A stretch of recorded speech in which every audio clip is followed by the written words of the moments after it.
Cake കൂടെ ഇവിടെ കാക്കേ വാവേ കുഞ്ഞാവേ കുഞ്ഞാവേ ഉറങ്ങണ്ടേ കുഞ്ഞാവയ്ക്ക് ഉറങ്ങണ്ടേ വാവ ഉറങ്ങണ്ടേ ആ കൊച്ചിനെ വിളിച്ചോ എനിക്ക് ശകലം പരിപാടിയൊക്കെ ഉണ്ട് എന്നാ അതിന് വിശക്കുന്നുണ്ട് കൊണ്ടുപോകണം എൻ്റെ പൊന്നേ ആ കണ്ണൊന്ന് ഫേസ്ബുക്ക് അതൊക്കെ ആകെപ്പാടെ ഒരു കാര്യം ചെയ്യുന്നു കേട്ടാ സമ്മതിക്കുന്നു.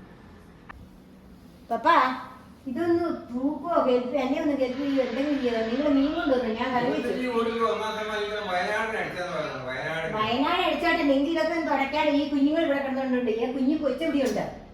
എന്തെങ്കിലും എന്നെ ഒന്ന് കെൽപ്പ് ചെയ്ത് തന്നു.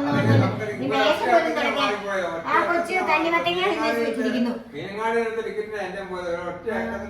മീനങ്ങാടി പോയി എടുത്തോളാൻ മേലായിരുന്നു. മീനങ്ങാടി മകളെ വിളിച്ചിട്ടില്ലായിരുന്നു.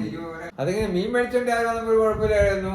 കൊച്ചിനെ നോക്കിയപ്പോഴും കുഴപ്പമില്ലായിരുന്നു. ഇപ്പൊ ഫോണിലേക്ക് നോക്കിയപ്പോഴാണ് കുഴപ്പമില്ല. അതെന്റെ 25 കോടി രൂപ പോയത് 3 അക്കത്തിനാണ് പോയത്. എന്നാൽ മീനങ്ങാടിക്ക് പോയി ഇവിടുത്തെ ടിക്കറ്റാ നശിച്ചു പോകാൻ കർണാടകക്കാരൻ കൊണ്ടെടുത്തു. നിർത്തിപ്പറിക്ക് തന്നില്ലേ സാധനങ്ങള്. പിന്നെ കൊച്ചിനെ എത്ര നോക്കില്ലായിരുന്നു. നീ അങ്ങ് തുടച്ചിട്ട്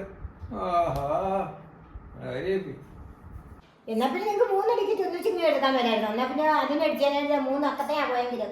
അതിനിപ്പം ഇതിന് അപ്പുറത്തുള്ള 3 അക്കത്തിന് അടിക്കുന്നത് എനിക്കറിയാം. ഞാൻ അവിടെ ഇപ്പുറത്തേക്കുള്ളതിനാണെന്നാണ് ഞാൻ എടുത്തത്.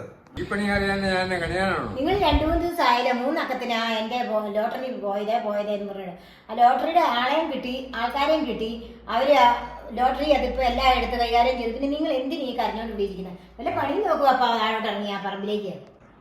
ലോട്ടറി അടിച്ചോണ്ടിരിക്കുന്നു. പക്ഷെ 3 ദിവസം അവനിപ്പോ വീട്ടിൽ കയറിയിട്ട് അവനെ സ്വന്തക്കാരും കാശെന്ന് പറഞ്ഞ ഭാഷ അവന് കിട്ടിയിട്ടില്ല. ബാങ്കിങ് ടിക്കറ്റ് കൊടുത്തിട്ടേ ഉള്ളൂ.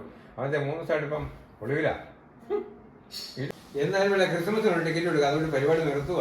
ഈ തുടർന്ന് നവംബർ അടിച്ചിട്ട് പരിപാടി നിർത്തുക.